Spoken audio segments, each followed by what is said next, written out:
میں ان کی معلومات میں کوئی اضافہ نہیں کر سکوں گا. 500 550 کلومیٹر کا سفر کر کے سیدھا آپ کے منبر پر آ رہے ہیں. اس لیے میں اگر آپ کا ساتھ رہا تو کچھ بات کر سکیں گے، اور مجھے یہاں سے پھر پورن پور جانا ہے دوسرے جلسے میں. ٹھیک؟ اسٹیج والے بھی تھوڑا بیٹھ جائیں، آپ کو بھی بیٹھنے کی ضرورت سے بیٹھ جائیں، سن لیں تھوڑا. ہلاکو کو مسلمانوں سے بڑی نفرت تھی، اس لیے کہ اس کے اوپر کی نسلوں نے، چنگیز خان وغیرہ نے بہت ظلم کیا. اتنے مسلمان کاٹے ان لوگوں نے کہ مسلمانوں کے کٹے ہوئے سروں سے انہوں نے مینار تعمیر کی. ہماری کتابیں جلا دی. ہلاکو چنگیز خان کی تاریخ ہے. میں کوئی نفرت کی بات نہیں کر رہا ہوں، میں تاریخ بیان کر رہا ہوں. آپ اس کو سنیں تو آپ کو سمجھ میں آئے گا. ہلاکو اور چنگیز خان کی ظلم کی تاریخ، اگر آپ ہسٹری کے طالب علم ہیں، آپ نے اگر ہسٹری پڑھی ہے تو آپ کو پتا ہوگا کہ مسلمانوں کے سروں پر ان لوگوں نے مینار تعمیر کیے تھے. اتنی گردنیں کاٹی تھی کہ کئی دن تک دریائے دجلہ کے اندر صرف دھڑ بہتے رہے اور خون بہتا رہا.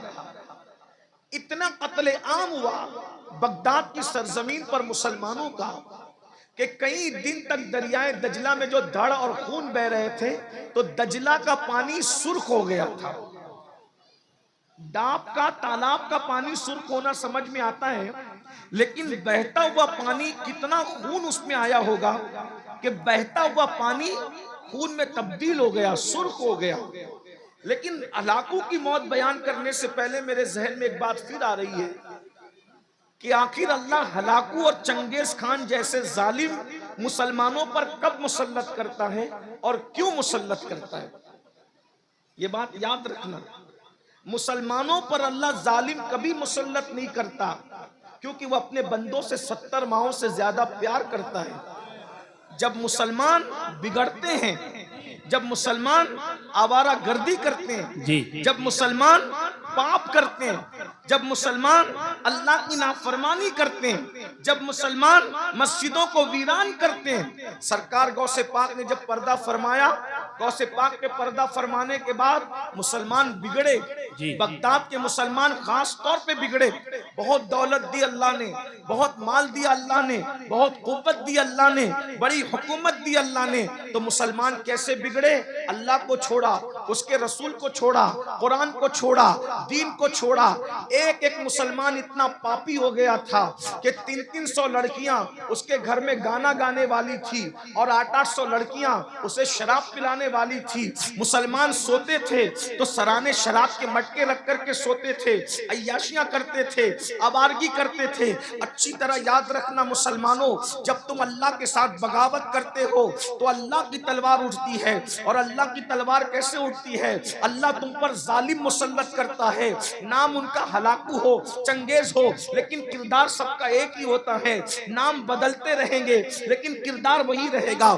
جب تم بد کردار بنو گے تو اللہ تم پر ظالم مسلط کرے گا. اور اللہ اکبر، جب اللہ کسی قوم پر فسق و فجور کی وجہ سے ظالم مسلط کرتا ہے، اس وقت جب مسلمان دعا کرتے ہیں تو اللہ ان کی دعاؤں کو بھی قبول نہیں کرتا.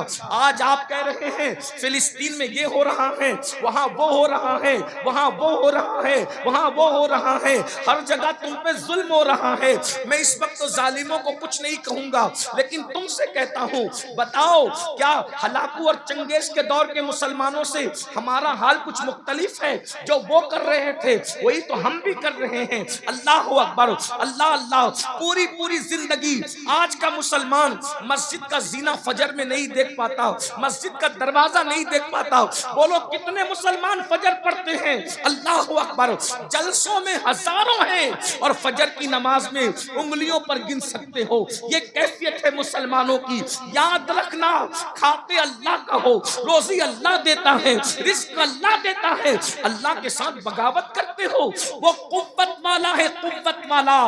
جب اس کے غضب کو کوئی چیلنج کرتا ہے تو پھر وہ تم پر ظالم، ایسے ظالم اور اللہ اکبر ایسے ایسے بے مروت اور سخت دل ظالم کو مسلط کرتا ہے کہ پھر وہ تم پر رحم نہیں کرتے.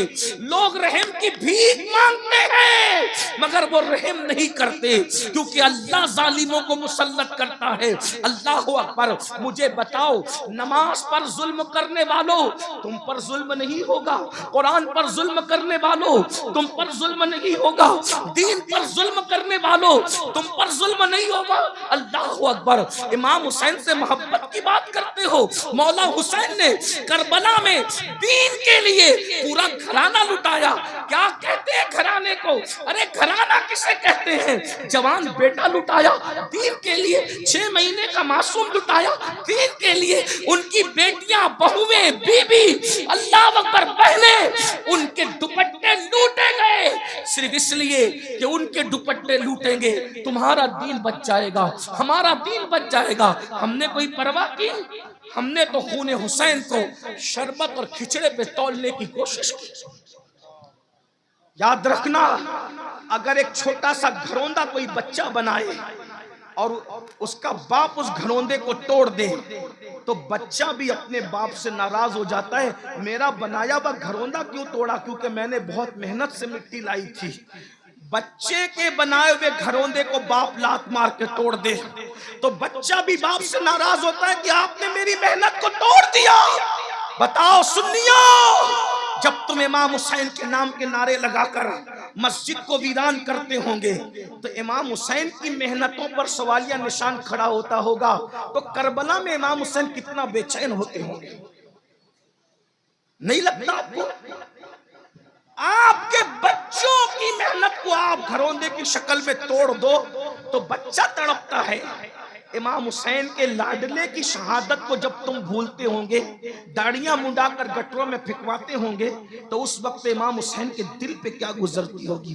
18 سال کا کڑیل بیٹا میں نے اسی لیے قربان کیا تھا, اور جو امام حسین کو تڑپائے گا کربلا کی زمین پر تو کیا وہ نہیں تڑپیں گے دنیا میں؟ آج کیوں تڑپ رہے ہو؟ ہماری دعائیں بھی قبول ہو پا رہی ہے, سب دعا کر رہے ہیں, سلیم میاں سے لے کے امین القادری تک, قطب ابدال سب دعا کر رہے ہیں فلسطین پہ مدد نازل کر. مدد آ رہی ہے؟ مدد بتاؤ کہیں آ رہی ہے مدد؟ کیوں؟ تم نبی اور آل نبی کو مزار میں تڑپاؤ اپنے کردار سے اور پھر سوچتے ہو کہ تمہاری زندگیوں میں بہاریں آ جائے. ممکن نہیں ہے. جب کوئی لڑکا کسی لڑکی کے کندھے پہ ہاتھ رکھ کر کے اس کو پارک میں لے جاتا ہوگا بدنیتی کے ساتھ تو امام حسین کے دل پہ کیا گزرتے؟ ہم کسی مردہ حسین کو نہیں مانتے, ہم زندہ حسین کو مانتے. وہ اور لوگ ہوں گے جن کا کوئی حسین مر گیا, ہم سنیوں کا حسین جو ابن علی ہے وہ ایسا زندہ ہے کہ ہم یہ محفل کر رہے ہیں اس تصور کے ساتھ کہ امین اور سلیم کرسی پر بعد میں آ کے بیٹھے ہیں, جس کی محفل ہے وہ حسین پہلے سے آیا. سبحان اللہ سبحان اللہ. نعرہ تکبیر, نعرہ رسالت, مسلک اعلی حضرت سید امین القادری صاحب قبلہ.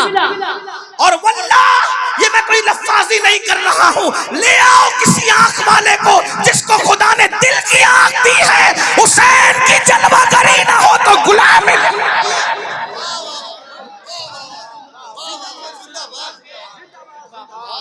ارے جب ان کے بیٹوں کے بیٹوں کے بیٹوں کا بیٹا ایک وقت میں 70 مریدوں کے گھر جا سکتا ہے تو پھر امام حسین اس جیسی کتنی محفلوں میں آ سکتے. ارے تم نے امام حسین کو سمجھا کیا ہے؟ حسین اس ہستی کا نام ہے جو جب چاہے جہاں چاہے اللہ کے عزت سے روحانی طور پر تشریف لے جا سکتے. آپ امام حسین کی طاقت کو سمجھتے کیا ہو؟ پھر کوئی کہے گا کہ امین القادری اگر اتنے طاقتور تھے پھر شہید کیوں ہوئے؟ میں نے کہا یہی تو بات ہے, طاقت دکھانے نہیں گئے تھے بلکہ قربانی دینے گئے تھے. جب قربانی دینے جانا ہوتا ہے طاقت نہیں دکھائی جاتی, پھر سر رکھ دیا جاتا ہے. پھر سر رکھ دیا جاتا ہے، اس لیے کہ اگر طاقت دکھائیں گے تو شہادت کا مرتبہ کیسے ملے گا؟ اور وہ تو پالے ہی گئے تھے شہادت کے لیے۔ اب فرق کیا ہے سن لے، ایک سید وہ ہے جسے امام حسین کہتے ہیں، وہ قربانی دینے گئے تھے، اور ایک سید وہ ہے جو طاقت دکھانے آیا تھا۔ دونوں میں فرق دیکھو، طاقت دکھانے والا سید پورے انا ساگر کو کٹورے میں سمیٹ کر بتاتا ہے دیکھ میری طاقت کتنی ہے، اور استقامت دکھانے والا سید پورا گھر لٹا کر کے کہتا ہے کہ دیکھ میری قربانیوں کے جذبات۔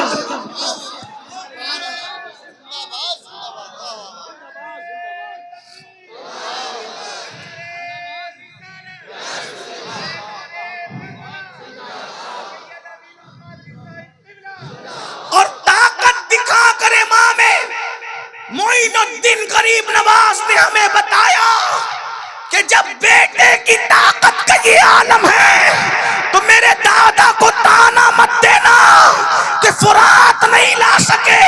ارے جب غلاموں کا غلام بیٹوں کے بیٹوں کا بیٹوں کا بیٹا جب کھاگر کو ساگر میں ساگر سمیٹ لیتا ہے تو وہ تو میرا دادا تھا، دادا وہ بھی فرات سمیٹ سکتا تھا، مگر طاقت دکھانے کی اجازت نہیں تھی، بلکہ وہاں تو استقامت دکھانے کا حکم۔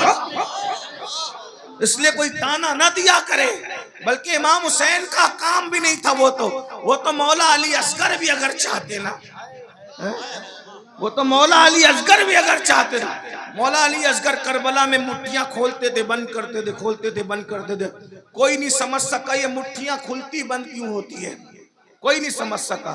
امام حسین سمجھے، کیونکہ بیٹے کو باپ کے سوا کوئی نہیں سمجھ سکتا، اور بیٹا باپ سے زیادہ کسی کو نہیں سمجھتا ہے نا۔ تم لوگ موبائل ہاتھ میں رکھتے ہو تو تمہارے بچوں کو بھی موبائل چاہیے، 6 مہینے کا بچہ بھی تمہارا موبائل مانگتا ہے، بولو مانگتا ہے کیونکہ باپ کے ہاتھ میں موبائل دیکھتا ہے تو وہ بھی موبائل مانگتا ہے۔ باپ کو گیم کھیلتے دیکھتا ہے تو وہ بھی نہیں آتا، پھر بھی کوشش کرتا ہے کہ گیم کھیلوں۔ کیوں؟